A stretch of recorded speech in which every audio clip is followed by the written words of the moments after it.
Study with channel में आपका स्वागत है।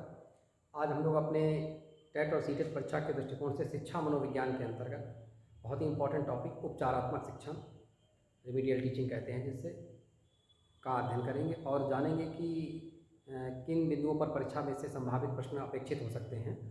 उपचारात्मक शिक्षण एक इम्पॉर्टेंट टॉपिक है जीवन कौशल प्रबंधन के अंतर्गत भी, और जिसमें मुख्य रूप से उपचार जो किया जाता है वो निदान के पश्चात है। निदान डायग्नोस शब्द होता है, डायग्नोस्टिक तो हम लोग समझते हैं सब, यानी पहले से किसी विषय या बीमारी या रोग के संदर्भ में जानकारी प्राप्त करना।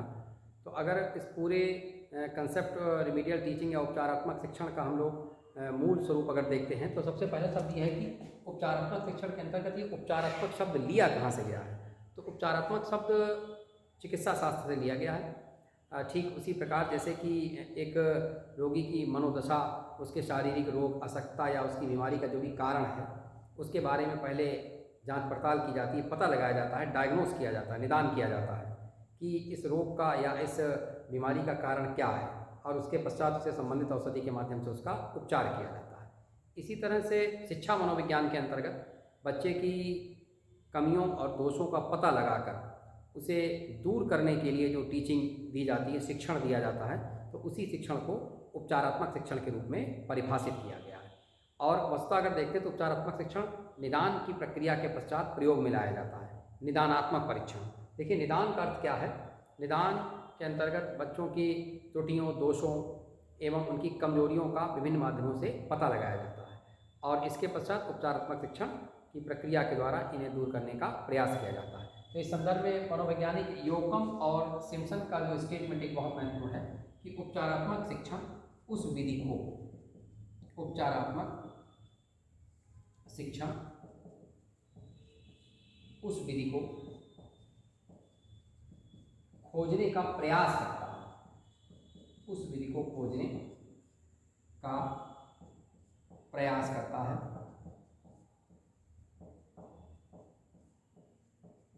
ये ब्लोअर मनोवैज्ञानिक योकम और सिम्पसन का एक स्टेटमेंट है कि उपचारात्मक शिक्षण उस विधि को खोजने का प्रयास करता है जो छात्रों को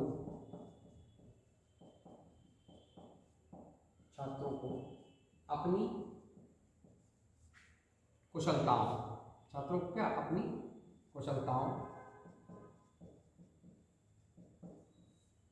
या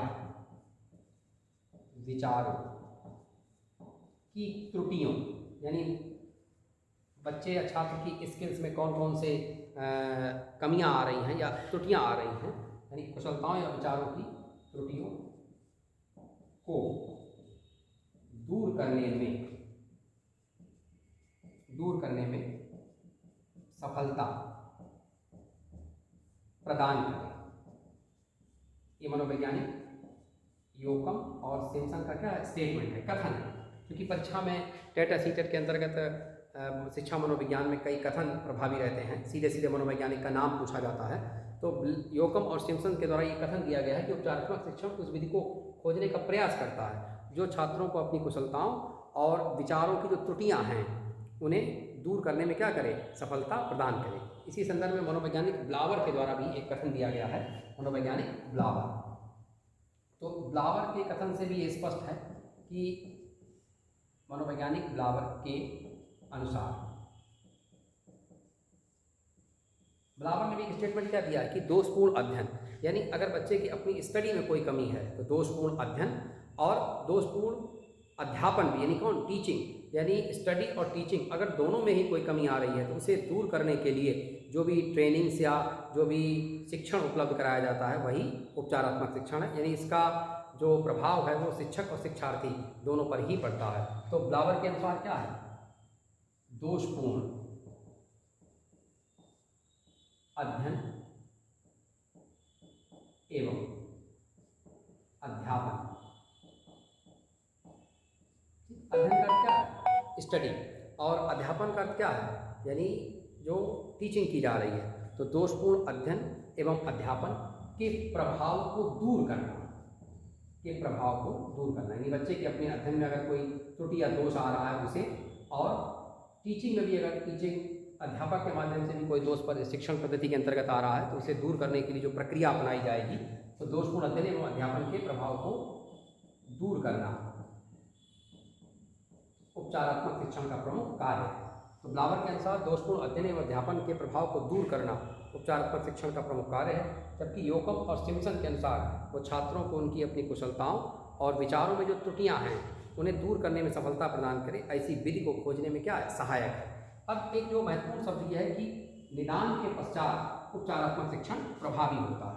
तो चूंकि निदान उपचार से पहले है, तो एक विषय वस्तु ये भी महत्वपूर्ण है कि निदानात्मक परीक्षण कह सकते हैं, या हम क्या कह सकते हैं, इसे शिक्षण कह सकते हैं। तो निदानात्मक परीक्षण या शिक्षण का सबसे महत्वपूर्ण विषय ये है कि ये हमेशा उपचार के पहले होता है, क्योंकि निदानात्मक परीक्षण के माध्यम से दोष, त्रुटियां या कमियां चिन्हित की जाती हैं। दोष, त्रुटियां या कमियां चिन्हित की जाती हैं। तो चिन्हित कैसे की जाती है, यानी बच्चे को, इसके लिए परीक्षा में प्रश्न आ भी चुका है कि निदानात्मक परीक्षण के अंतर्गत कौन कौन सी विधियां प्रयोग में लाई जाती हैं। तो बच्चे को कक्ष में कार्य देकर, बच्चे को गृह कार्य देकर, यानी क्या, क्लास वर्क दिया जाए, कराया जाए, और बच्चे की प्रतिक्रिया क्या है, उसके आधार कक्षा कार्य, और उसके साथ हो सकता है उसका गृह कार्य है, ठीक, होमवर्क दिया गया है, वाद विवाद है, प्रश्नोत्तर है, और बच्चे की जो व्यवहारिक त्रुटियां हैं, और इसके साथ साथ बच्चे की व्यवहारिक प्रतिक्रिया कैसी, किसी विषय वस्तु पर बच्चा कैसी प्रतिक्रिया देता है, ये भी उसके संदर्भ में उसके जो अध्ययन या अध्यापन के माध्यम से बच्चे के पूरे व्यक्तित्व में जो त्रुटियां उजागर हो रही हैं उन्हें पता करना ही क्या कहलाता है, निदानात्मक परीक्षण। और जब किसी बच्चे का निदान करके ये जान लिया जाता है कि उसके किस क्षेत्र में उसे सुधार की आवश्यकता है, कहाँ पर उसे उपचार की आवश्यकता है, तो उस आधार पर उसे उपचार दिया जाता है। और उपचारात्मक शिक्षण की जो प्रमुख विधियाँ हैं, उपचारात्मक शिक्षण की प्रमुख विधियाँ हैं जिन्हें हम क्या मान सकते हैं कि सबसे महत्वपूर्ण तो ये है कि सामान्य अभ्यास विधि, सामान्य अभ्यास कराया जाए, यानी बच्चे को अभ्यास के माध्यम से त्रुटियां दूर करने का प्रयास। इसके बाद अगला महत्वपूर्ण बिंदु हो सकता है विशिष्ट अभ्यास। सामान्य अभ्यास के बाद क्या, विशिष्ट अभ्यास।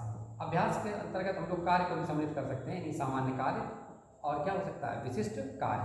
इसके बाद विशेष शब्द क्या हो सकता है आपका, गोष्ठी, सामूहिक चर्चा, और क्या, प्रश्नोत्तरी, और सबसे महत्वपूर्ण क्या है, सहयोग। उपचारात्मक शिक्षण का एक बहुत महत्वपूर्ण बिंदु है सहयोग एवं सामंजस्य। बच्चे के साथ या छात्र के साथ या अधिगमकर्ता के साथ अध्यापक का या जो व्यक्ति उन्हें उनसे अधिक उस विषय वस्तु में शिक्षित या प्रशिक्षित है, उन्हें प्रशिक्षण दे रहा है, उनका उसके साथ सहयोग और सामंजस्य यानी कोऑपरेटिव नेचर का होना ही बहुत महत्वपूर्ण या मायने रखता है। तो उपचारात्मक शिक्षण के संदर्भ में हम लोगों ने मुख्य बिंदु क्या जाने कि उपचारात्मक शिक्षण एक प्रकार की त्रुटि या दोष या कमियों को निवारण की एक पद्धति है, शिक्षण विधि है, और साथ ही निदान के पश्चात प्रयोग में लाई जाती है। और निदान के जो मुख्य पता लगाने के तरीके या निदानात्मक परीक्षण की जो विधियां हैं उसमें कक्षा कक्ष, गृह कार्य, इनसे संबंधित अन्य कार्य हैं। और आज के लिए इस परीक्षण में इतना ही। नेक्स्ट हम लोग मनोविज्ञान के इसी तरह के टॉपिक पर चर्चा करते रहेंगे। Thank you.